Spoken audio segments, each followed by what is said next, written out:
வாழ்க குருவே துணை குரு அடி போற்றி. இப்போ பார்த்தீங்கன்னா 2025 தமிழ் வருட பிறப்பில் பார்த்தீங்கன்னா 12வது மாதம் கடைசி மாதமான பங்குனி மாதத்திற்கு என்ன விதமான பலாபலன்கள் ஒவ்வொரு ராசிக்கும் இருக்குது அப்படிங்கிறத நம்ம விரிவாக தெளிவாக பார்க்க இருக்கிறோம். அந்த வகையில் பங்குனி மாதம் அப்படின்னு எடுத்துக்கிட்டோம்னா பங்குனி உத்திரம் அப்படிங்கிறது மிக சிறப்புமிக்க பண்டிகையாக இருக்குது. அது மட்டும் இல்லாமல் இந்த பங்குனி மாதத்தில் 7 சுப முகூர்த்தங்கள் வருது. பங்குனி மாதத்தில் தான் பார்த்தீங்கன்னா கிராமப்புற திருவிழாக்கள் தொடங்கக்கூடிய ஒரு காலகட்டமாக இருக்குது. இந்த பங்குனி மாதத்தில் சூரிய பகவான் பார்த்தீங்கன்னா காலச்சக்கரத்தின் 12வது ராசியான மீனம் ராசியில் அமர்ந்து அருள்பளிக்கக்கூடிய ஒரு அற்புதமான மாதமாக இந்த மாதம் இருக்குது. இந்த மாதத்தை பொறுத்த வகையில் பல்வேறு விதமான சிறப்பு பண்டிகைகள் இருந்தாலும் திருவிழாக்களும் திருமணங்களும் அதிகமாக நடக்கக்கூடிய ஒரு மாதமாக இந்த பங்குனி மாதம் அப்படிங்கிறது அமைஞ்சிருக்கு. நேயர்கள் அனைவருக்கும் இந்த பங்குனி மாதத்தில் ஒவ்வொரு ராசிக்கும் எப்படி இருக்கும், என்னென்ன விசேஷங்கள் இருக்குது, என்ன செய்யலாம் என்ன செய்யக்கூடாது, என்ன விதமான வழிபாடுகள் செய்யலாம் அப்படிங்கிறதை பற்றியும் என்னென்ன முயற்சிகள் கை கொடுக்கும் அப்படிங்கிற பற்றியும் முழுமையாக தெளிவாக நம்ம பார்க்க இருக்கிறோம். நம்ம வீடியோவை தொடர்ச்சியாக நீங்கள் முழுமையாக பாருங்கள்.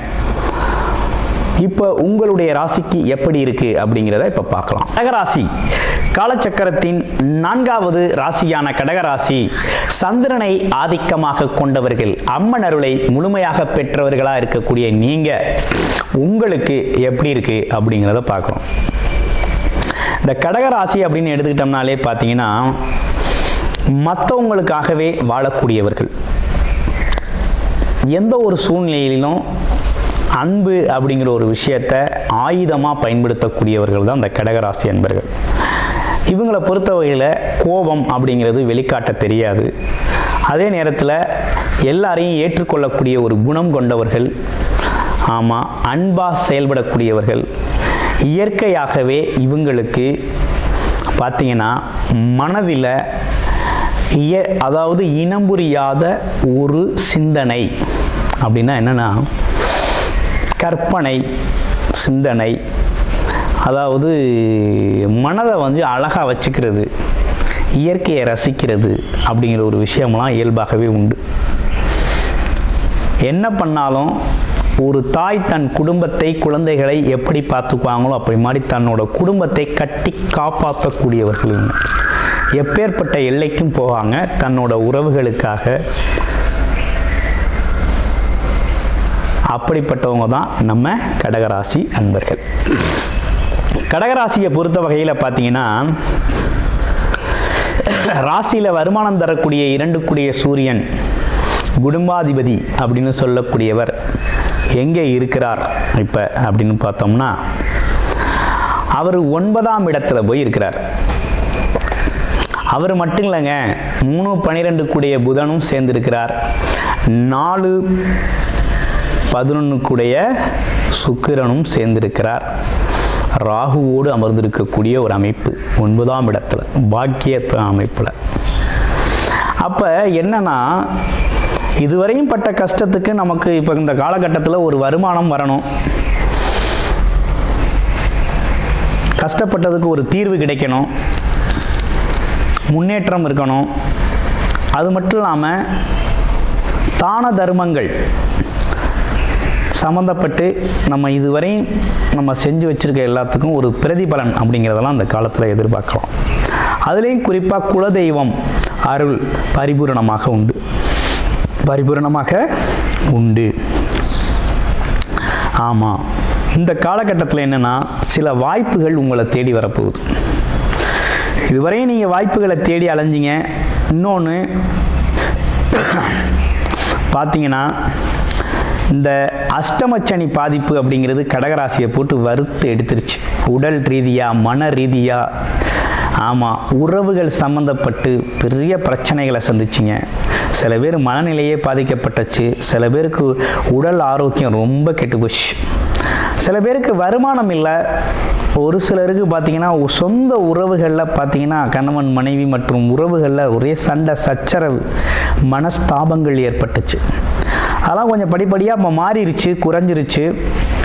அது குறைந்தாலும் வருமானம்லாம் எப்படி இருக்குது அப்படின்னு பார்த்து போனோன்னா இனிமேல் வந்து நல்ல வருமானம் வரக்கூடிய அமைப்பு தாங்க, ஒன்றும் பயப்பட வேண்டாம். இனிமேல் உங்களுக்கு வருமானம் அப்படிங்கிறது நல்லபடியாக வரும். அரசு காரியங்கள் நல்லா நடக்கும். அப்பா மூலமாக உங்களுக்கு சேர வேண்டிய சொத்துக்கள், அதாவது முன்னோர்கள் மூலமாக கிடைக்க வேண்டிய பாக்கியங்கள் அனைத்தும் கிடைக்கக்கூடிய ஒரு அமைப்பு. அப்பா வகை முன்னோர்கள் மூலமாக கிடைக்கக்கூடிய அனைத்து விஷயங்களும் உங்களுக்கு சாதகமாக முடியக்கூடிய ஒரு நல்ல அமைப்பு ஏற்பட்டிருக்கு. அதே போல் பார்த்தீங்கன்னா இந்த காலகட்டத்தில் உங்களோட முயற்சிகள் அப்படிங்கிறது ரொம்ப சின்னதாக பண்ணாலே போதும், அது நல்லபடியாக வெற்றி அடையும். பெருமுயற்சி எடுக்கணுங்கிற அவசியம் இல்லை அப்படிங்கிற மாதிரி இருக்குது. ஆமாம். அதே போல் அந்த பழங்க இந்த பத்திரம் மற்றபடி சில விஷயங்களில் ஒப்பந்தம் போடுறது, கையெழுத்து போடுறது, ஆமாம், இந்த மாதிரி விஷயங்கள்லாம் கொஞ்சம் படித்து பார்க்காம எதையும் செய்ய வேண்டாம். கொஞ்சம் படித்து பார்த்து கவனமாகவே செய்யுங்க. ஏன்னா ராகு இருக்கிறதுனால கொஞ்சம் பிரம்மாண்டம், பேராசை, சொல்கிறது ஒன்றா இருக்கும், செய்கிறது ஒன்றா இருக்கும். ஆமாம், அதனால் கொஞ்சம் கண்ணால் காதால் பார்த்து தெளிவடைந்து சில விஷயங்களை மற்றவங்களுக்காக செய்கிறது நல்லது. ஓகேங்களா? அடுத்து பார்க்க போகையில் வேறு என்ன விஷயங்கள் இருக்குது அப்படிங்கிறத பார்க்குறோம். இந்த கடகராசியை பொறுத்த வகையில் பார்த்தீங்கன்னா 11ஆம் இடத்துல குரு பகவான் அமர்ந்து ஒரு நல்ல விஷயத்தை செய்கிறார். ஒரு பக்கம் சனி பகவான் கெடுத்தாலும் இன்னொரு பக்கம் குரு பகவான் கொடுத்துக்கிட்டு இருந்தார். அருமையாக கொடுத்துக்கிட்டு இருக்கார். அவரால் ஒன்றும் குறையில்லை உங்களுக்கு. சனி வக்ரவ காலம், குரு வக்ரவ காலங்களில் சில மாற்றங்கள் நடந்தாலும் இப்போ கொஞ்சம் நல்லா தாங்க இருக்குது உங்களுக்கு. ஒன்றும் பயம்லாம் ஒன்றும் இல்லை, ரொம்ப சிறப்பாக இருக்குது. ஆமாம், உங்கள் தொழில், வேலை, உத்தியோகம் சம்மந்தப்பட்ட விஷயங்கள், அது மட்டும் இல்லாமல் வியாபாரம் சம்மந்தப்பட்ட விஷயங்கள்லாம் ரொம்ப நல்லா இருக்குது. கடகராசியை பொறுத்த வகையில் இந்த காலகட்டத்தில் நல்லா வருமானம் வரக்கூடிய வகையில் தான் இருக்குது. புகழ், கௌரவம், அந்தஸ்து அடையக்கூடிய வகையில் நல்லா இருக்குது. ஒன்றும் பயப்படுறது மாதிரி இல்லை. அம்மாவோட உடல் ஆரோக்கியத்தில் கொஞ்சம் கவனம் எடுத்துக்கங்க. அப்பாவுக்கு உடல் ஆரோக்கியத்திலையும் கொஞ்சம் கவனம் எடுத்துக்கங்க. அப்பா அம்மா உறவுகள் சம்மந்தப்பட்ட விஷயத்திலேருந்து வரக்கூடிய பாக்கிய புண்ணியங்கள் அனைத்தும் இந்த காலகட்டத்தில் கிடைக்கும். ஒரு பக்கம் 2 பேருக்கும் மருத்துவமனை செலவு அப்படிங்கிறது அப்பப்போ வந்து போகும். ஓகேங்களா? அது தவிர்க்க முடியாது. ஆமாம். அடுத்து இடம், பூமி, வீடு சம்மந்தப்பட்ட விஷயங்கள், ஆமாம், குழந்தைகள் சம்மந்தப்பட்ட விஷயங்கள், தொழில் சம்மந்தப்பட்ட விஷயங்களுக்காக புது முதலீடு செய்கிறது, இதெல்லாம் நடக்கும். குழந்தைங்களுக்காக கல்வி செலவு அல்லது வெளிநாடு வெளியூர் அனுப்புறது, தொழில் அல்லது குழந்தைங்களுக்கு ஒரு தொழிலை ஸ்டார்ட் பண்ணி கொடுக்கறது, ஆமாம், இந்த மாதிரி விஷயங்கள்லாம் இந்த காலகட்டத்தில் உங்களுக்கு சில முதலீடு முறையில் அல்லது எதிர்காலத்தில் வருமானம் வரக்கூடிய வகையில் முதலீடுகள் செய்யக்கூடிய நல்ல அமைப்பு அப்படிங்கிறது உருவாகிருக்கு. அதுலேயும் சில பேருக்கு இடம் வாங்குறது, வீடு வாங்குறது, அந்த மாதிரி விஷயங்கள், அசையும் மற்றும் அசையா சொத்துக்களை வாங்குறது அப்படிங்கிறதெல்லாம் இந்த காலகட்டத்தில் பாக்கியமாக அமையுது. அவங்களோட பாக்கியமாக கடகராசி அன்பர்களுக்கு அமையுது. தாராளமாக அந்த பாக்கியத்தை பயன்படுத்திக்கலாம். அடுத்து பாருங்கள், இதெல்லாம் தாண்டி உங்களுக்கு இந்த 3ஆம் இடத்துல இருக்கக்கூடிய கேது அப்படிங்கிறது பார்த்தீங்கன்னா முயற்சி தடையாக இருந்துச்சு இல்லையா, வெற்றி தடையாக இருந்தது, கொஞ்சம் தடைகள் நீக்கப்பட்டிருக்கு இப்போ. ஆமாம், அப்போ உங்களோட முயற்சி அப்படிங்கிறது பலிதமாகக்கூடிய வகையில் தான் இருக்குது. கிட்டத்தட்ட உங்களுக்கு ஒரு நல்ல காலம்தான் பிறந்திருக்கு அப்படின்னு சொல்லணும். ஏன்னா 5ஆம் இடத்தை, உங்கள் ராசிக்கு 5ஆம் இடத்தை குரு பகவான் பார்க்குறாரு, 7ஆம் இடத்தையும் பார்க்குறாரு. அப்போ பார்த்தீங்கன்னா கிட்டத்தட்ட நல்ல விஷயங்கள் தான் நிறைய நடக்க இருக்குது. உங்களுக்கு ஒன்றும் பெருசாக கெடுதல்கள் அப்படிங்கிறது ஒன்றும் பெருசாக இல்லை.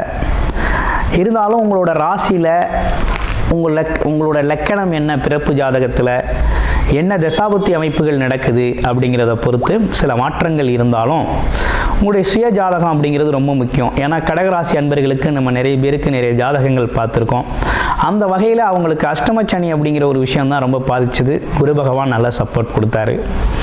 ஆமாம், உங்களுடைய லக்கணம் என்ன, நட்சத்திரம் என்ன விதமான தசாபுத்தி அமைப்புகள் நடக்குது அப்படிங்கிறத பார்த்துட்டு இந்த மாதத்தை, பங்குனி மாதத்தை சிறப்பாக கொண்டாடுங்கள். பங்குனி உத்திர திருவிழாவை ரொம்ப அற்புதமாக நீங்கள் செலிப்ரேஷன் செஞ்சுக்கலாம்.